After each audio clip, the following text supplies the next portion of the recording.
Hey there, this is Jeannie Spiro of JeannieSpiro.com.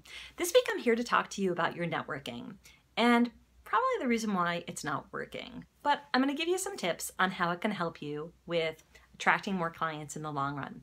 So I'm not a big fan of being overly aggressive at networking events. In fact, I firmly believe that networking, if you do it correctly, is going to lead to long-term friendships and opportunities, as opposed to the immediate result, which is what you think you're trying to do, is get clients. Truthfully, the most effective networking is when you go to networking events and you're doing two things. The first is you're looking for opportunities for speaking, and the second is if you're looking for collaborative relationships and partnerships. So first I want to talk about the speaking piece. Now, if you think about it this way, when you go to a networking event, if you're in front of individuals that also are speaking and they know of other opportunities, and you ask for opportunities to be in front of the same types of audiences or the connections that they have, doesn't it make your networking, doesn't it make your speaking opportunities and the opportunity to be in front of a lot more people even easier? Because a lot of people are always looking at it like, geez, I have to pick up a phone to get speaking opportunities. But if you go to networking events and you're looking for speaking opportunities from people who might be speaking in front of the same crowds, they can give you referrals, and a warm referral is always going to be faster and easier for you. The second thing you want to think about is before you go to every single networking event, you want to approach it this way.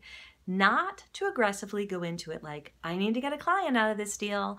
No, you're looking to get collaborations. You're looking for people who are also working with the same audience that you want to work with.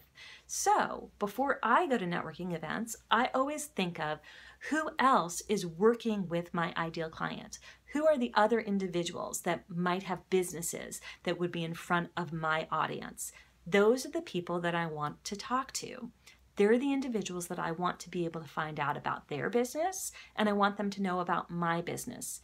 And then as I'm speaking to them to find out about their business, their philosophy, their message, who they work with, I'm looking for some synergy. I'm looking for connection between how we think and how we work and who we work with.